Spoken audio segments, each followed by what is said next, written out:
சொல்லப்போனால் இதுக்கு வந்து கஞ்சி வத்தல், மோர் மிளகா, சுண்டக்காய், இந்த மாதிரி கிழங்கு ஃப்ரை, ஊறுகாய் இதெல்லாம் ரொம்ப ரொம்ப சூட்டபுளாக இருக்கும்.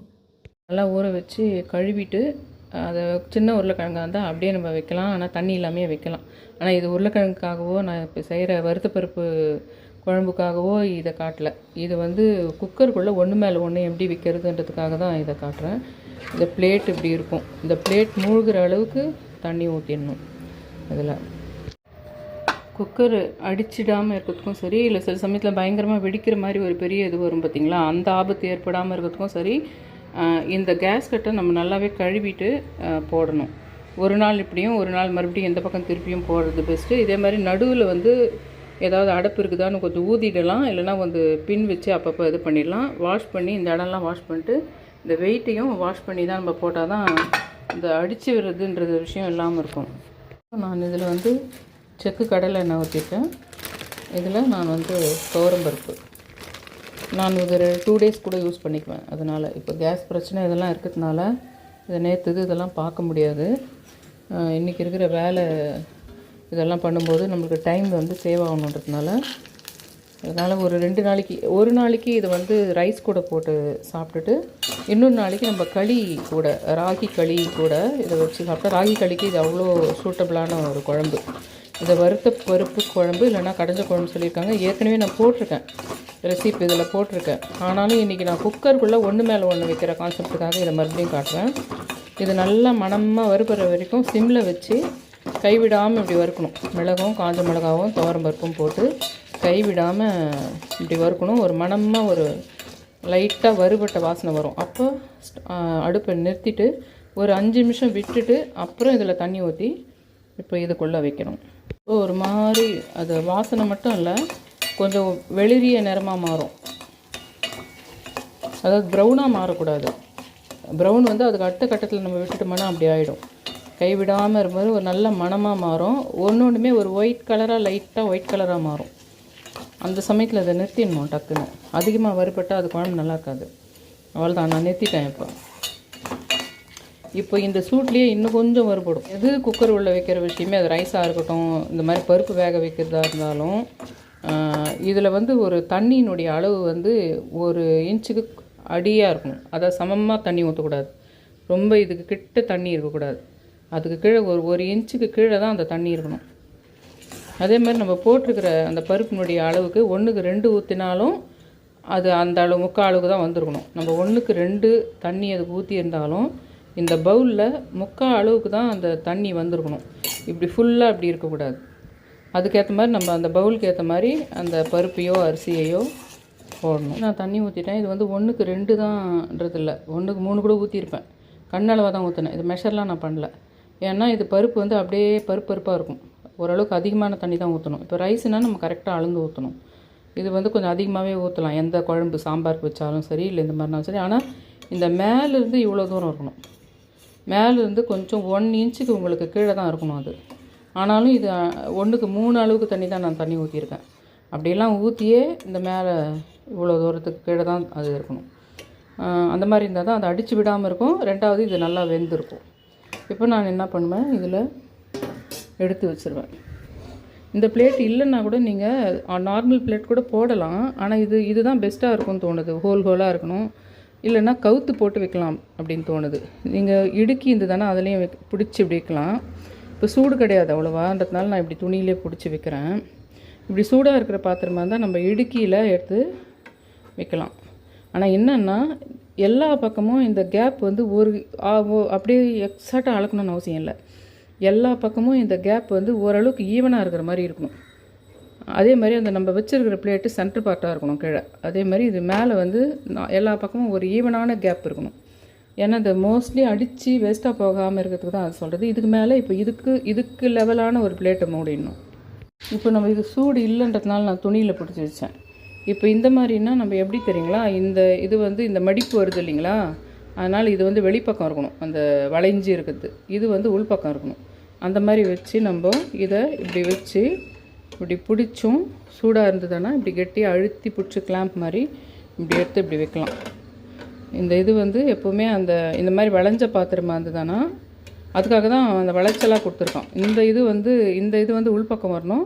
அந்த வளைஞ்சி இருக்கிற இடத்துக்கு வந்து அந்த வளைவாக இருக்கிற இடத்துல வைக்கிற மாதிரி வச்சு நம்ம அதை சூடாக இருந்தால் வைக்கலாம். இல்லை நம்மளுக்கு அதை வைக்கிறதுக்கு கஷ்டமாக இருக்குது, அடியில் இருக்கிற பாத்திரம் தண்ணி சூடேறிடுச்சு, அப்போ இது கையில் வந்து இந்த பாட்டு படம் சூடானா கூட நம்ம இந்த கிளாம்பை யூஸ் பண்ணியே வைக்கலாம். இதுக்கு மேலே பிளேட் இப்போது அதுக்கு ஏற்ற மாதிரி பிளேட் நிறைய பிளேட்ஸ் இருக்குது. அதில் கரெக்டாக நம்ம வச்சுருக்கிற பாத்திரத்துக்கு ஏற்ற மாதிரி பிளேட்டு.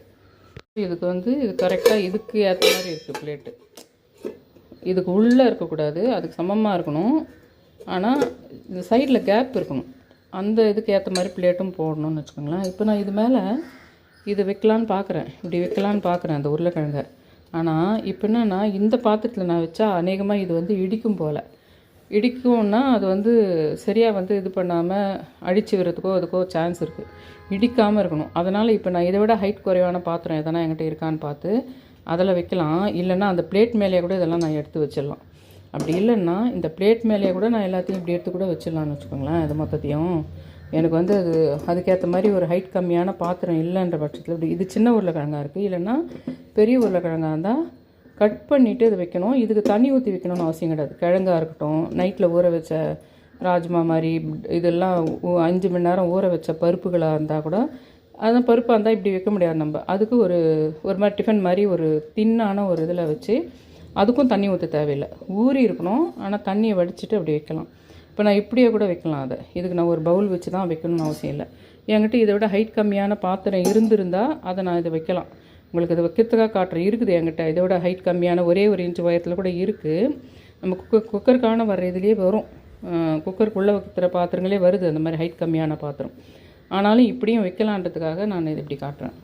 மூடிட்டு இப்படி போட்டுடுறேன். இப்போ வர குக்கர்லலாம் இது வந்து உள்ள ஸ்டீம் வரும்போது இது மேலுக்கு தூக்கிக்கும். இந்த மாடல் தான் ரொம்ப நாளைக்கு போகாமல் இருக்கும். ஆனால் இது வந்து ரொம்ப ஆபத்தான கட்டத்தில் கேஸு உள்ளே ஓவராக ஃபில் ஆகிடும்போது இந்த இடத்துல வந்து அந்த ஒரு கம் மாதிரி வச்சுருப்பான் அவன், அதை விட்டுட்டு இது போயிடும். அப்போ போகும்போது 20 ரூபா 30 ரூபா கொடுத்து மறுபடியும் போய் கடையில் மாற்றிட்டு வரணும். ஆனால் இது தானாகவே எழும்பி உள்ளே ஆகும் பாருங்கள். இது ரொம்ப போகாது அடிக்கடி. இந்த டைப் இருந்ததுன்னா இது மாதிரி டைப்பே எனக்கு மாற்றி கொடு அப்படின்னு கொடுத்தாலும் கடையில் கொடுத்தா மாற்றி கொடுப்பாங்க. குக்கருக்குள்ளேயே வைக்கிற பாத்திரம் வந்து செட்டாகவே வந்து முன்னெல்லாம் அப்படியே குக்கர் வாங்கும்போதே நம்மளுக்கு கூட வருது. இப்போ வேணும்னா தனியாக வாங்கிக்கிற மாதிரி வருது. இந்த குக்கருக்கு ஏற்ற மாதிரி அடியில் வைக்கிற பாத்திரம் வருது. நான் ஏன் அதை யூஸ் பண்ணுறேன்னா அதுலேயே நான் இப்போ எடுத்துகிட்டு வெளியில் எடுத்துகிட்டு தனியாக ஒன்றத்தில் தாளித்து ஊற்றி குழம்பு அதிலே வச்சுக்குவேன். அதனால் நான் அதை வச்சுறேன். இல்லைன்னா ரைஸ் வைக்கிறதுனா நம்மளுக்கு வந்து இந்த மாதிரி வச்சுட்டு கொஞ்சம் நிறையவே ரைஸ் வைக்கலாம். ஒரு 3 பேர் சாப்பிட்ற அளவுக்கு ரைஸ் வைக்கலாம் அதில். இப்போ இந்த மாதிரி வச்சுட்டு இதுக்கு மேலே நான் கிழங்கு வச்சேன் இல்லைங்களா, அதுக்கு வந்து இந்த மாதிரி வரும். இதுக்கு மேலே ஒரு பிளேட் போடணுன்னு கூட அவசியம் இல்லை. ஆனாலும் நான் பிளேட் போடுவேன். இதுக்கு பிளேட் போடணுன்னே அவசியம் இல்லை. இது செட்டாக வந்து வரும். இப்படி டிஃபன் மாதிரி அதில் கரெக்டாக ஃபிக்ஸ் ஆகிக்கும். இப்படி கரெக்டாக இருக்கும். இப்படி கரெக்டாக இதில் விற்க முடியும். நாளாக என்ன ஆகுன்னா சில சமயம் ஃபிக்ஸ் ஆகாது. இது பொதுல வாங்கின புதுசில் இப்படி கரெக்டாக உள்ளே செட் ஆகும். இப்பயே பாருங்கள் கரெக்டாக செட் ஆகும். இப்படி டிஃபன் மாதிரி கொஞ்சம் நாளாக ஹீட்டு வாயாகி என்ன ஆகிடும்னா இது கரெக்டாக வைக்கிற ஸ்டேட்டுக்கு இல்லாத போகும். அதனால தான் நான் என்ன பண்ணுவேன், இதுக்கு மேலே ஒரு பிளேட்டு போட்டுட்டு இதை மேலே வச்சுருவேன். மேலே வச்சுட்டு இப்போ அந்த உருளைக்கிழங்கு இதில் வச்சுருந்தா அதில் வச்சுருக்க முடியும் எனக்கு. இதையும் நம்ம வந்து கடையில் தனியாகவும் கிடைக்குது, வாங்கிக்கலாம் அந்தந்த குக்கருக்கு ஏற்ற மாதிரி. இப்போ 12 லிட்டர் குக்கர்னால் அதை விட ரொம்ப பெருசாகவே இருக்கும். பெரிய இதே மாதிரி பெருசாக கிடைக்கும். இதுக்கு மேலே கூட நம்ம வந்து 12 லிட்டர் குக்கர்னால் இவன் கடையில் வாங்காந்தே நம்மக்கிட்ட வந்து இது பண்ணலாம். நான் சொல்கிற மாதிரி கிட்டியில் எடுத்துக்கலாம். அதுக்கு ஒரு ஸ்டாண்ட் மாதிரி அவனே கூட கொடுக்குறான். அதை நடுவில் பிடிச்சி அப்படியே மொத்தம் தூக்குற மாதிரி அதையும் யூஸ் பண்ணலாம். இல்லைனா நம்ம அந்த கிட்டியில் பிடிச்சி எடுத்துக்கலாம். இது மேலே ஒரு பிளேட் போட்டு இது மேலே கூட கொஞ்சோண்டு துவரம்பருப்பு எதனா வேக வைக்கணும் அப்படின்னாலும் அது மேலே ஒரு குட்டி கிண்ணம் வச்சு இதை மூடிட்டு கூட பண்ணலாம். நம்ம இது 12 லிட்டர் குக்கருக்கானது. இதுக்கு மேலே இருக்கிறதும் இருக்குது என்கிட்ட. இதுக்கு மேலே அதே மாதிரி மேலே வைக்கிறது இந்த மாதிரியே வட்டமாக இருக்கும், ஆனால் ஹைட் கம்மியாக இருக்கும்ன்றது அதுவும் இருக்குது என்கிட்ட. ஒரு 4 பட்டை ஆகும்போது என்ன ஆகும்னா இந்த இடத்துல இந்த மாதிரி ஓட்டை விட்டுச்சேன்னா இப்போ இது மேலே ஒரு பிளேட் போட்டு அது மேலே வச்சுருது பெஸ்ட்டு. இது மாதிரி இதுவும் வந்து ஒரு பீரியடில் நான் இந்த குக்கர் உள்ளே வைக்கிறதுக்கு வாங்கினது தான். ரைஸ் மட்டுமே நான் அதிகமாக வச்சுக்க போகிறேன், மேலெல்லாம் எதுவும் வைக்க போகிறதில்ல அப்படின்ற மாதிரி இது ஒன்று வாங்கிட்டு என்ன பண்ணேன்னா இந்த மாதிரி ஒன்று உயரமாக நிறைய ரைஸ் வைக்க போகிறேன்னு ஒரு பீரியட் இருந்தது. அப்போது இந்த சமயத்தில் அதுவும் வாங்கினேன். அது இந்த மாதிரி வச்சுட்டு என்ன பண்ணணுன்னா இது ஒன்று வாங்கினேன். இது கரெக்டாக இது உள்ளே இப்படி வச்சுட்டு கரெக்டாக இது ஒன்று பள்ளமாக இருக்கிற மாதிரி இதுக்கு ஏற்ற மாதிரி நம்மளாவே வாங்கிட்டு இது இப்படி விற்காது, நம்மளாவே தேடி இது மாதிரி வாங்கி இப்படி வச்சுட்டு இது மேலே அந்த பருப்போ இல்லைன்னா கிழங்கோ அந்த ஊறின சன்னா அந்த மாதிரி இதுவோ வைக்கிறதுக்காக இந்த மாதிரி செட் பண்ணி ரைஸ்னுடைய அளவு தான் நான் நிறைய வைக்க போகிறேன் அப்படின்ற மாதிரி சமயத்தில் அதையும் வாங்கினேன். ஒரு டைம்லலாம் இந்த மாதிரி விசில் வந்ததுன்னா உங்களுக்கு ஒரு கொஞ்சம் டைம் எடுத்து விசில் வரும். இப்போ அந்த மாதிரி இருந்தால் தான் 4 விசில் போதும். சில வீட்டுக்கு 3 விசில், சில வீட்டுடைய குக்கர் 4 விசில். இந்த மாதிரி உடனே வருதுனாலே அப்போனா 4 விசில் கிடையாதுன்னு அர்த்தம். ஏன்னா இப்போ வந்துருக்கிற புது மாடல் விசில் எல்லாமே உடனே விசில் வருது. அப்போ என்ன பண்ணணும்னா நல்லாவே ஒரு 10 விசில் போனால் கூட போட்டோம் அப்படின்னு முடிவு பண்ணி அப்படி வரும். ஃபஸ்ட் டைம் ஒரு 20 நிமிஷம் அப்படி கணக்கு வச்சுக்கணும். இப்போ இந்த ரைஸ் இருக்குல்ல, நான் உள்ளே வச்சுருக்கிறது குழம்பும் மேலே உருளைக்கிழங்கு தான் வச்சுருக்கேன். அதனால் அது கொஞ்சம் எக்ஸ்ட்ரா விசில் போனால் பரவாயில்லன்ற மாதிரி ஒரு டைம் கணக்கு ஒரு 20 நிமிஷம் அப்படி வச்சுக்கலாம். ஒரு நிறைய 10-15 விசில் கூட போட்டோன்னு சொல்லிட்டு அதுக்கப்புறம் சிம் பண்ணிடலான்னு வச்சுக்கோங்க. ஒரு 9 விசிலுக்கு உடனே போயிடுச்சு. இப்போது அந்த ரன்னிங்கில் நான் சிம் பண்ணணும். இப்போ அந்த ரன்னிங்கில் நான் சிம் பண்ணணும். இப்போ நான் சிம் பண்ணிட்டேன். முடிஞ்ச வரைக்கும் மேக்ஸிமம் இப்போ நான் அந்த ரன்னிங்லேயே அந்த கிஸ்ஸுன்னு சத்தம் கேட்கும்போதே சிம் பண்ணிடணும். அந்த மாதிரி பண்ணாலும் மோஸ்ட்லி அடித்து விட்டுறாது. உள்ளே இருந்தது மொத்தம் வெளியே வந்து அடித்து விட்டுருக்கோம் பார்த்திங்களா. அது மாதிரி உள்ளே அடித்து விடாமல் இருக்கிறதுக்கு இதுவும் ஒரு டிப்பு. அந்த நம்ம இப்போ சிம் பண்ண போகிறோன்னா கொஞ்சம் அங்கே குக்கர்கிட்ட போயிட்டு வெயிட் பண்ணிவிட்டு இந்த விசில் ஒருவேளை நீங்கள் கிட்ட போகும்போது முடிஞ்சு போயிட்டு இருந்ததுன்னா அடுத்த விசில் வரும்போது விசில் ரன்னிங்கில் இருக்கும்போது சிம் பண்ணணும். அப்படி பண்ணாலும் உள்ளே அடித்து விடாமல் இருக்கும். இப்போது நான் சிம் பண்ணி வச்சுருந்தேன். இப்போ ஆஃப் பண்ணிடுறேன்.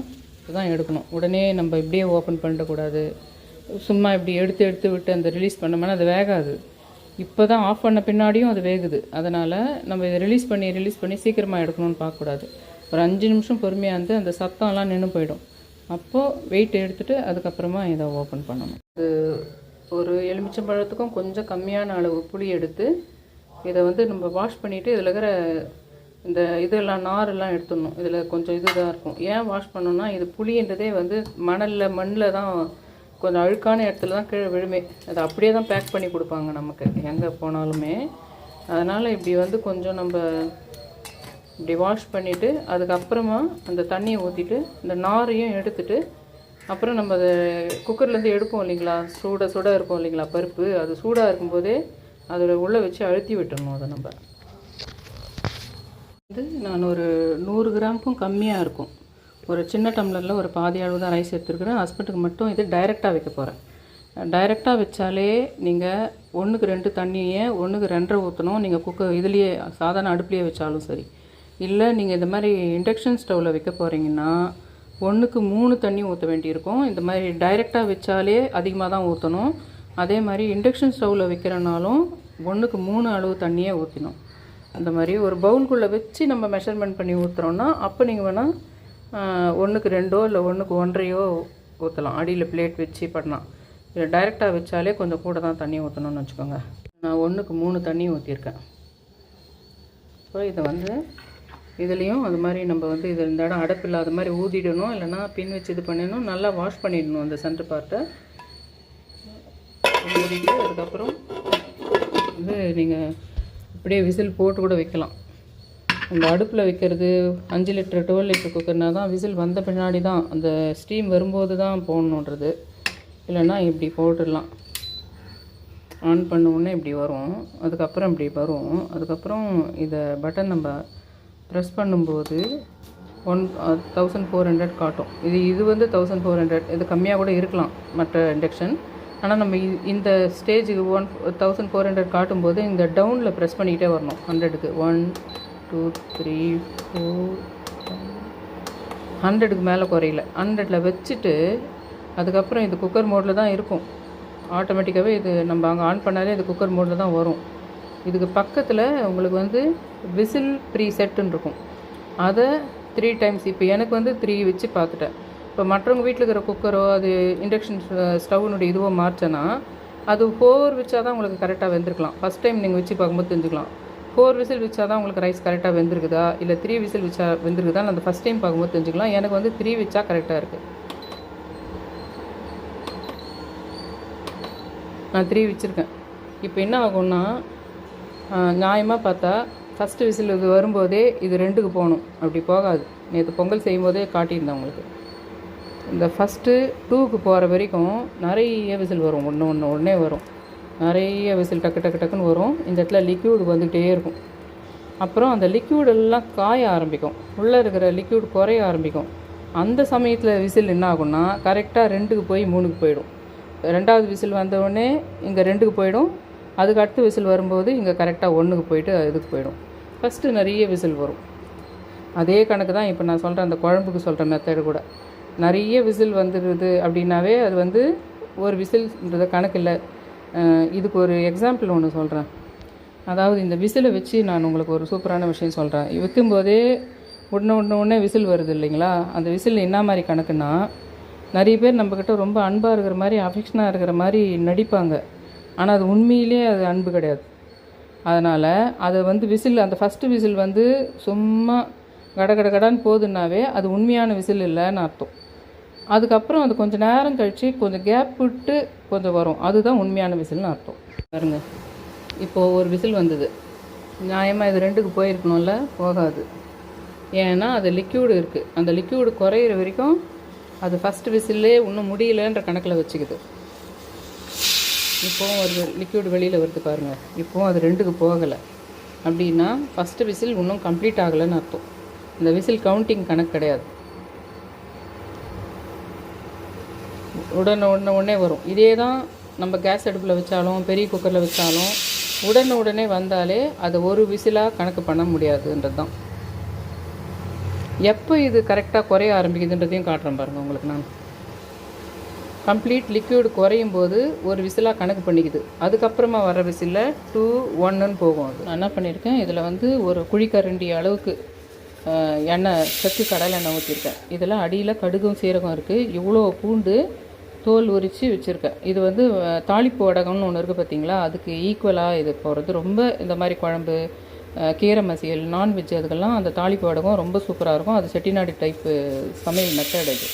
இப்போ நான் இதையே போட்டுறேன். இது வடகத்துக்கு பதில் நிறைய கடுகு சீரகமும் இந்த மாதிரி பூண்டும் போட்டுறேன். வடம்ன்றது வேறு, வடாமன்றது வேறு. இந்த வடகம்ன்றது வந்து தாளிக்கிறதுக்காக இந்த மாதிரி நம்ம செஞ்சு பால் மாதிரி பண்ணுவாங்க, அதுதான் வடகம். வடாமன்றது வத்தல். இது கொஞ்சம் நல்லா பொரிஞ்சு வரணும். இது ஒரு மாதிரி லைட்டாக அந்த பூண்டு பொரிஞ்சு பூண்டு கொஞ்சம் ஒரு மாதிரி மனம் மாறும். அந்த சமயத்தில் இதை நிறுத்திடணும். இன்னும் கூட விசில் வந்துக்கிட்டே இருக்குது. இது இன்னும் கூட அது ஒரு விசில் கணக்கில் எடுக்கலை. அந்த லிக்யூடு இருக்கிற வரைக்கும் அந்த விசில் வந்து 10-15 விசில் கூட போயிட்டே தான் இருக்கும் உங்களுக்கு. இதுவே இல்லை, டைரெக்டாக நீங்கள் அந்த மாதிரி அரிசியை வந்து பிளேட் போட்டு தண்ணி ஊற்றி உள்ளே இன்னொரு பவுலில் வைக்காமல் டைரெக்டாக அரிசியை வச்சாலே, நீங்கள் இந்த மாதிரி அடுப்பில் வச்சாலும் சரி இண்டக்ஷனில் வச்சாலும் சிம்மில் தான் வைக்கணும். இதில் 100 வைக்கணும். அடுப்பில் வச்சா சிம்மில் வச்சு தான், சிம்மில் வச்சாலே வர ஆரம்பிக்கும் அந்த விசில். சிம்மில் வச்சாலும் இதே மாதிரி தான் வரும் விசில். இதில் ஓரளவுக்கு பொரிஞ்சிடுச்சு. நான் நிறுத்திட்டேன். கொஞ்சம் நல்லா அந்த பபுளாக வந்துருச்சு, அதனால் நிறுத்திட்டேன். இப்போ சூட்லேயே இன்னும் கொஞ்சம் அந்த வடகம் வெயிலில் காய வைக்கிற வடகம் ஸ்டேஜுக்கு போகும்னு வச்சுக்கோங்க. இப்போ ஆல்மோஸ்ட் தண்ணி குறைஞ்சி வந்துடுச்சு பாருங்கள். இப்போ இன்னும் கம்ப்ளீட்டாக இந்த தண்ணி காயும் பார்த்தீங்களா, அப்போ தான் அது ஒரு விசிலாக கணக்கு எடுக்குது.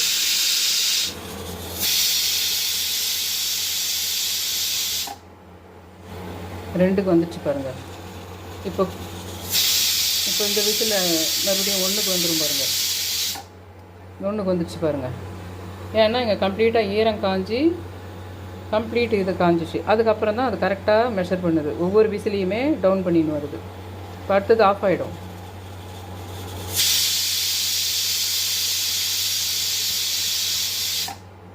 அவ்வளோதான் ஆஃப் ஆகிடுச்சு. இப்போ நம்ம என்ன பண்ணணும்னா இதை இப்படி பண்ணிடணும். இப்போ கம்ப்ளீட் இது ஆஃப்னு அர்த்தம். இப்போ இந்த ஒரு சவுண்ட் கேட்குது இல்லை, உள்ள ஃபேன் சுற்றுற சவுண்ட், அது நிற்கிற வரைக்கும் அப்படியே வச்சுட்டு அந்த ஃபேன் சத்தம் நின்ன உடனே நம்மளுக்கு இங்கே டைரெக்டு ஆஃப் பண்ணிடணும். பாருங்கள், உருளைக்கிழங்கு இது நல்லா வெந்துருச்சு.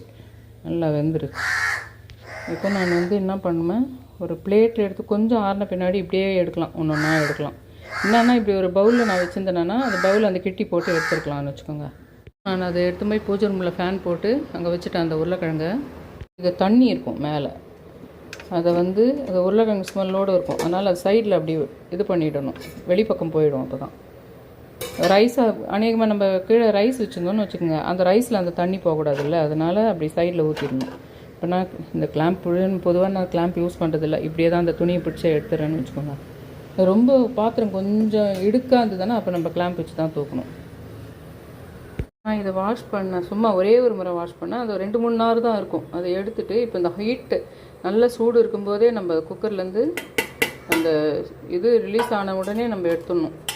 இந்த சூடு இருக்கணும். அந்த சூடு இருக்கும்போதே இது நான் கையிலே அழுத்துறேன். கரண்டியில் வச்சு நீங்கள் அதை உள்ளே அந்த சூட்டில் வச்சு அழுத்தி விட்டணும் நல்லா. இந்த புளி வந்து அந்த சூடில் அழுந்திடணும் நல்லா. அதுக்கப்புறமா நம்ம அந்த புளி, இந்த மிளகா, இந்த மிளகு இதுங்கெல்லாம் ஒன்று ஒன்றா எடுத்து மிக்சியில் போட்டும் அரைக்கலாம். இல்லை மிக்சி பெருசாக இருந்தது, நீங்கள் அளவு இது கொஞ்சம் தான் அப்படின்னா கொஞ்சம் நல்லாவே ஆற விட்டு மொத்தமாகவே அதில் போட்டு கூட மசிச்சு எடுத்துக்கலாம். புளியை தனியாக நம்ம ஊற வச்சு மற்ற குழம்புங்களுக்கு ஊற்றுற மாதிரி கையில் கரைச்சி கூட ஊற்றலாம். ஆனால் இது இந்த மாதிரி தான் மெத்தட் இது பண்ணுறதுன்றதுனால என்னென்னா அப்படியே போட்டு மிக்சியில் போட்டோம்னா நம்ம அந்த புளி வந்து அங்கங்கே இது ஆகும், கட்டையாக மசியாது. அதனால் நம்ம அதை இதில் போட்டோம்னா அந்த ஹீட்டில் வந்து அது இதாகிடும், கொஞ்சம் சாஃப்ட் ஆகிடும். அதுக்கப்புறம் நம்ம இதை போட்டு மொத்தமாகவே போட்டு கூட, ஏன்னா ஒன்றுன்னா தேடிட்டு இருக்கணும், மிளகு மிளகா மட்டும் தேடி பார்த்து அரைச்சிட்ருக்கணும். ஆனால் அது இன்னொரு ரெசிபினுடைய ரொம்ப பியூட்டிஃபுல்லான விஷயம் என்னென்னா, அந்த மாதிரி வெறும் மிளகையும் இதை மட்டும் எடுத்து அரைச்சி போட்டோம்னா கொஞ்சம் ஓரளவுக்கு நம்ம இது வந்து ஸ்பெஷலே வந்து மண் சட்டியில் நம்ம மசிக்கணும், கையிலேயே மத்து வச்சு மசிக்கணும். அந்த பருப்பு ரொம்ப மசிக்கக்கூடாது. அதனால தான் அதை தேடி பார்த்து நம்ம மிளகையே போட்டு இது மட்டும் அரைச்சா பெஸ்ட்டு. ஆனால் நம்மளுக்கு டைம் இல்லைன்ற பட்சத்தில் அதெல்லாம் அந்தளவுக்கு பார்க்க முடியாதுன்றதுனால சூடான முன்னாடி மொத்தமாக போட்டு, ஆனால் ஓவராக ஓட்டாமல் கொஞ்சம் கம்மியான பல்ஸ் போட்டு அரைச்சி நம்ம அந்த தாளிப்பை வந்து இதில் ஊற்றி ஒன்றா கொஞ்சம் தண்ணி ஊற்றி கொதிக்க வேண்டியது தான். இதுவுமே ஃபேன் காற்று கீழே வச்சுருக்கேன். 12 லிட்டர் குக்கர் என்கிட்ட நல்லா இருந்தது. அது வரைக்கும் நான் ரைஸையும் இது கீழே தான் வச்சுருந்தேன். இதுக்கும் கீழே ரைஸ் வச்சு இங்கே பருப்பு வச்சு அது மேலே கிழங்கு வச்சு தான் முடிச்சிடுவேன். 12 லிட்டர் குக்கர் போயிடுச்சு இப்போ என்கிட்ட. அதனால் நான் இப்போ 5 லிட்டர் குக்கரில் அதை வச்சுட்டு எலக்ட்ரிக் குக்கரில் ரைஸை வச்சேன். இப்போது நான் வந்து செக்கு கடலை எண்ணெய் ஊற்றிருக்கேன் இந்த உருளைக்கிழங்கு ஃப்ரைக்கு. வெறும் ப்ளைன் சக்தி மிளகாத்தூள் போடுறேன். ஆச்சி சாம்பார் பொடி போடுறேன். சாம்பாருக்கு அதுதான் நான் சூஸ் பண்ணியிருக்கேன், அந்த பிராண்டு தான். அதை கொஞ்சம் போடுறேன், அவ்வளோதான். இது கூட வந்து நான் சால்ட்டு போடுறேன். போட்டுட்டு இப்போ நான் அடுப்பு பற்ற வச்சுருக்கேன். லைட்டு ஹீட்டு ஏறி இருக்குது. இப்போ இப்படி செஞ்சுட்டேன் பேஸ்ட் மாதிரி. இப்போது மறுபடியும் அடுப்பு ஆஃப் பண்ணிட்டேன். அந்த லைட்டு சூடில் அது இருக்கும், ரொம்ப லைட் சூடில் அது இருக்கணும். இப்போ நான் போய் உருளைக்கிழங்கை ஃபுல்லாக உரிச்சிட்டு, இல்லை ஏற்கனவே நான் உரிச்சு வச்சுருந்தாலும் இப்போ நான் அதில் மொத்தமாக சேர்த்து நல்லா மிக்ஸ் பண்ணிட்டு மறுபடியும் அடுப்பை பற்ற வச்சுக்கேன். இப்போ நான் பற்ற வச்சுக்கிட்டேன், அடுப்பை பற்ற வச்சுக்கிட்டேன். கொஞ்சம் பெருசாக இருக்க உருளைக்கிழங்கெல்லாம் ஆஃபாக கட் பண்ணிக்கிட்டேன். சின்னதாக இருந்த உருளைக்கிழங்கை அப்படியே போட்டுட்டேன். இப்போ இது எல்லா பக்கமாக வர மாதிரி நான் நல்லா மிக்ஸ் பண்ணிவிட்டு அதுக்கப்புறம் சிம்லியே வச்சு 2-3 முறை மேலே கீழே திருப்பி விடணும். நான் நல்லா மேலே கீழே கலந்துட்டேன். இதனால் எல்லா இடத்துலையும் உப்பு காரம் நல்லா வர மாதிரி மிக்ஸ் பண்ணிவிட்டேன். இப்போ நான் சிம்லேயே இந்த ஒரு பக்கம் வச்சுட்டு இருப்பேன். இன்னும் கொஞ்சம் நேரம் கழித்து மேலே அந்த பக்கம் திரும்பி விட்டு அந்த மாதிரி ஒரு 4 டைம்ஸ் பண்ணிவிட்டு அதை நிறுத்திடலான்னு வச்சுக்கோங்க. ஆறிடுச்சு. இது கொஞ்சம் திக்காக இருக்கிறதுனால ஒன்றுன்னா பொறுக்க வேண்டாம்னு நினைக்கிறேன். அதனால் மொத்தமே இதில் போட்டு ரொம்ப மசியாக அரைக்காமல் ஓரளவுக்கு மசிச்சு எடுத்துடலாம். இப்போ நான் ஒரு பாதி தான் அதில் போட்டிருக்கேன். ஏன்னா இது 2 டைம்ஸாக இதை பண்ணிவிட்டு இதில் தண்ணியும் ஆட் பண்ணும்போது இந்த பவுலை விட குழம்பு அதிகமாக வரத்துக்கு சான்ஸ் இருக்குது. அதனால் இதில் ஒரு பாதி மட்டும் போட்டு இதில் ஒரு 1/2 டம்ளர் தண்ணி ஊற்றி மசித்து இதில் போட்டுடுவேன். இதை மறுபடியும் போட்டு இதை மசித்து இதில் போட்டுட்டு நான் அந்த பூண்டெல்லாம் தாளிச்சேன் பாருங்கள், அதை இதில் போட்டுட்டு உப்பு போட்டு கொதிக்க வைக்க வேண்டியது தான். இதுக்கு உருளைக்கிழங்கு, கருணக்கிழங்கு, சேப்பங்கிழங்கு அதுங்க அந்த மாதிரி ஃப்ரையெல்லாம் ரொம்ப நல்லாயிருக்கும். வாழைக்காய் அது இந்த குழம்புக்கு ரொம்ப நல்லாயிருக்கும். இந்த குழம்பு ராகி களி கூடவும் ரொம்ப ரொம்ப சூட்டபுளாக இருக்கும். அந்த குழம்பே வந்து காட்டினது அந்த குக்கரில் எப்படி அடியில் பருப்பு இதே வந்து நீங்கள் இதெல்லாம் பண்ணாமல் வெறும் பருப்பை வச்சு சாம்பாருக்காக வெறும் பருப்பை கழுவிட்டு தண்ணி ஊற்றி வச்சுட்டு அதுக்கு மேலே வேறு ஏதோ ஒரு கிழங்கோ வேறு ஏதோ ஒரு சென்னாவோ வேறு எதனா ஒரு பருப்போ அது மேலே வச்சுக்கலாம். இப்போ இது நம்ம கைவிடாமல் கிண்டினே இருக்கிறப்போ இந்த அளவுக்கு கன்சிஸ்டன்சி இருக்கணும். அது சிலர் இதை விட கொஞ்சம் திக்காக கூட வைப்பாங்க. அந்த திக்காக வச்சு மிளகு கொஞ்சம் கூட்டி பண்ணுறத வறுத்த பருப்பு குழம்புன்னு சொல்லுவாங்க. இதையே கொஞ்சம் வெறும் மிளகு இல்லாமல் வெறும் காஞ்ச மிளகாய் மட்டும் போட்டு கொஞ்சம் தண்ணியாக வைக்கிறத பருப்பு குழம்புன்னு சொல்லுவாங்க. ஆனால் அது ஒன்றுத்துக்குமே டேஸ்ட் டிஃபர் வரும். உங்களுக்கு ஒன்றுமே செம்ம டேஸ்ட்டில் தான் இருக்கும். எல்லாமே ரைஸ்க்கு களிக்கும் சூட்டபிள். உங்களுக்கு கலர் மாறணும், அப்புறம் எல்லா பக்கமும் பபுள் வரணும். ரொம்ப நேரம் கொதிக்கக்கூடாது இது. அதாவது எல்லா பக்கமும் பபுள் வரும் அந்த நேரத்தில் நிறுத்திடணும். கலரும் டிரான்ஸ்பரண்ட்டாக மாறும். கொஞ்சம் உப்பு செக் பண்ணி தேவைப்பட்டால் போட்டுக்கணும். முதல்ல கொஞ்சோண்டு போடணும், ஒரு ஸ்பூன். தேவைப்பட்டால் அப்புறம் செக் பண்ணி அப்புறம் போட்டுக்குங்க. இப்போ இது சைடில் உருளைக்கிழங்கு ஃப்ரை ஆகிட்டுருக்கு. இதை வந்து நான் இந்த செல்ஃபோனை விட்டுட்டு கையில் ஃபுல்லாக அதை ஹோல்ட் பண்ணி இந்த தவாவை ஃபுல்லாக இது அடியில் இப்படி கொண்டு போயிட்டு அப்படி போடணும். ஏன்னா இந்த தவா வந்து கொஞ்சம் இது ஒண்டர் ஷேப் இது. அது வந்து எண்ணெய் கம்மியாக போட்டால் கூட உங்களுக்கு நல்லா உங்களுக்கு ஸ்டிக்காகாமல் அடி பிடிக்காமல் வரும். அதனால் இப்படி திருப்பும்போது இது கொஞ்சம் கஷ்டம். இந்த ஹேண்டில் பிடிச்சி நம்ம தூக்கிட்டு சாய்ச்சி இப்படி எடுத்து தான் இது திருப்ப முடியும். அந்த மாதிரி திருப்பி போட்டுட்டு இருந்தோம்னா கொஞ்சம் இன்னும் கொஞ்சம் கலர் மாறுற வரைக்கும் அதை இது பண்ணிவிட்டு, இதுக்கு ரொம்ப சூட்டபிள், இந்த குழம்புக்கு வந்து இது ரொம்ப ரொம்ப சூட்டபிள். இது இப்போ லைட்டாக பபிள் வர ஆரம்பிக்குது பாருங்கள். கலரும் மாறும் இந்த புளி போட்டு. அதே மாதிரி புளி போட்ட இந்த மாதிரி குழம்புங்க எல்லாமே நம்ம வந்து ஒரு 2-3 நாளைக்கு வச்சுக்கலாம். அதாவது ரைஸ்க்கே ஒரு 2 நாளைக்கு, அப்புறம் ராகி களிக்கு ஒரு நாளைக்குன்ற மாதிரி 3 டேஸ்க்கு கூட அதை நம்ம ஒரு அடுத்த ஒரு 7 or 8 டேஸ்க்குள்ளே 3 டைம்ஸ் யூஸ் பண்ணுற மாதிரி கூட நம்ம வச்சுக்கலாம். இதே நம்ம ஒரு தேங்காய் போட்ட குருமானா அந்த மாதிரி வச்சுக்க முடியாது. மிஞ்சி போனால் 2 டேஸ் வேணால் யூஸ் பண்ணலாம் அதை. ரெண்டாவது அது குயிக்காகவே ஒரு 5 டேஸ்க்குள்ளேயே ஒரு 2 முறை, ஒரு நாளைக்கு இடியாப்பம் குருமா இடியாப்பத்துக்கு, ஒரு நாளைக்கு ரைஸ்க்காக அந்த மாதிரி யூஸ் பண்ணலாம் அதை, தேங்காய் போட்ட விஷயங்களை. இந்த மாதிரி புளி போட்ட குழம்புங்க வத்த குழம்பெல்லாம்னா நல்லாவே 15 டேஸ் 1 month கூட வச்சுக்கலாம்னு வச்சுக்கோங்க. அந்த பூண்டு இதில் சேர்ந்து கொதிக்கும், அப்போ அதனுடைய டேஸ்ட்டும் ஸ்மெல்லும் செம்மையாக இருக்கும் உங்களுக்கு. இதில் அந்த வடகமே போட்டோம்னா இன்னும் கூட அந்த ஸ்மெல்லும் டேஸ்ட்டும் அவ்வளோ சூப்பராக இருக்கும் உங்களுக்கு. இப்போ இது ஆல்மோஸ்ட் இன்னும் கூட கொஞ்சம் ப்ரௌன் ஆகிற வரைக்கும் வச்சுட்டு இருந்தது.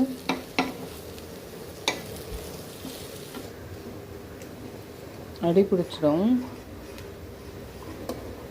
இந்த அடி பிடிக்கிற விஷயம் எல்லாமே அந்த கரண்டியும் அடியில் இருக்கிற தரைமட்ட இதுவும் மெட்டலும் ஒன்றா உராயணும். அப்போ தான் அடி பிடிக்காமல் இருக்கும். கொஞ்சம் கொஞ்சம் கலர் மாறி வருது பாருங்கள். இப்போ நான் சிம் பண்ணிடுறேன். ஃபுல்லாக வச்சுட்டு கிளறினேன். நான் சொன்னேன் பார்த்தீங்களா, அந்த பவுல் வந்து அந்த குக்கர் உள்ள ஒன்று மேலே ஒன்று வைக்கிறதுக்காக அந்த அளவு தான் நான் அதை வந்து மெஷர் பண்ணணும். இப்போ அது தண்ணி ஊற்றி அரைச்செல்லாம் பண்ணுறதுக்கோ குழம்பினுடைய அளவு ஜாஸ்தி ஆகணும் போது நான் வேறு பவுலுக்கு மாற்றிக்கணும் அதை. இதே எடுத்து போய் டைரெக்டாக நான் குக்கர் உள்ளே வச்சேன்னா அதுக்கு மேலே உருளைக்கிழங்கோ இன்னொரு ஐட்டம் வச்சு வேக வைக்க முடியாது. இப்போ கலர் கம்ப்ளீட்டாகவே இன்னும் கூட அடுத்த கலருக்கு போகும். கொஞ்சம் எல்லா பக்கமும் கொதிக்கணும், 4 பக்கமும் கொதிக்கணும். ஆனால் ரொம்ப நேரம் கொதிக்க விடக்கூடாது. இதை இப்படி நுரைச்சி ஆல்மோஸ்ட் அந்த நுரை எல்லா பக்கமும் வந்துடும். அந்த சமயத்தில் நிறுத்திடணும்.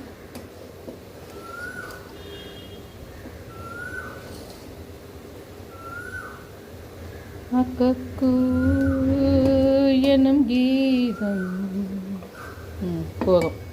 இப்போ அதை நிறுத்திடலாம். இதை ஒன்று 2 நிமிஷம் பொறுத்து நிறுத்திடலாம். மேலேருந்து எடுத்துடுறேன். அது மேலேயே வெயிட் வச்சுருக்கூடாது. அது ஒரு அடுப்பு மாதிரி, நம்ம அடுப்பு கூட யூஸ் பண்ணலாம். கேஸ் அடுப்பு கூட அந்த மாதிரி நம்ம அடுப்பு மேலே ஃபுல்லாகவே ஒரு வெயிட்டை வச்சுருக்கலாம். ஆனால் இந்த இண்டக்ஷனில் இருந்து மட்டும் அந்த வேலை முடிஞ்சோடனே அதுலேருந்து எடுத்துடணும். இதை நான் எடுக்கிறேன். நான் சொல்கிற மாதிரி அதை வந்து 100ல் செட் பண்ணி டைரெக்டாக ஊற்றுறதுக்கு 1க்கு 3 தண்ணி இதெல்லாம் ஊற்றலைன்னா அடியில் ப்ரௌன் ஆகி தீஞ்சியே போகுது. அதை டெஸ்ட் பண்ணி பார்த்தது. அதில் இது வந்து இந்த மாதிரி கரெக்டாக நல்லா வெந்திருக்கும். உங்களுக்கு கரெக்டாக நல்லா வெந்திருக்கும். ஆனால் இது பலப்பலான்னு உதிரணும், இந்த சாதம் பலப்பலான்னு உதிரணும் அப்படின்னா நீங்கள் 1க்கு 3 தண்ணிக்கு பதிலாக 1க்கு 2.5 ஊற்றிக்கலாம். ஆனால் இது கொஞ்சம் எங்கள் ஹஸ்பண்டுக்கு வந்து கொஞ்சம் இதுவாக இருக்கணும், அப்போ தான் பிடிக்குன்றதுனால நான் 1க்கு 3 ஊற்றிருக்கேன்னு வச்சுக்கோங்களேன். இது அப்புறம் சூடு ஆறினோடனே இதுவும் பலப்பலான்னு வரும். இல்லைன்னா என்ன ஆகும்னா நடுவில் வேகாத மாதிரி இருக்கும் உங்களுக்கு. இது சூடு ஆறும்போது கரெக்டாக வந்துடும் பலப்பலான்னு. நான் எல்லாம் பண்ணி பார்த்துட்டேன். இது 1க்கு 3 தான் கரெக்டாக இருக்குது. 1க்கு 3 ஊற்றினா தான் டைரெக்டாக வைக்கிறதுக்கும் இது இண்டக்ஷனில் வைக்கிறதுக்கும் சரி. ஜவ்வரிசி அல்வாவை இதே மாதிரி தான் ஷார்ட்ஸில் நான் போட்டிருந்தேன். இண்டக்ஷன் ஸ்டவ்வில் செஞ்சதை. அதுவும் இது மாதிரி தான் மெஷர்மெண்ட் எப்படிலாம் சொல்லியிருந்தேன். என் சேனலில் சப்ஸ்கிரைப் பண்ணுங்கள், ஷேர் பண்ணுங்கள், ஆல் இண்டியா நோட்டிஃபிகேஷன் பெல் பட்டனை ப்ரெஸ் பண்ணுங்கள். ரொம்ப ரிக்வெஸ்ட் பண்ணி கேட்டுக்கிறேன். Thank you all.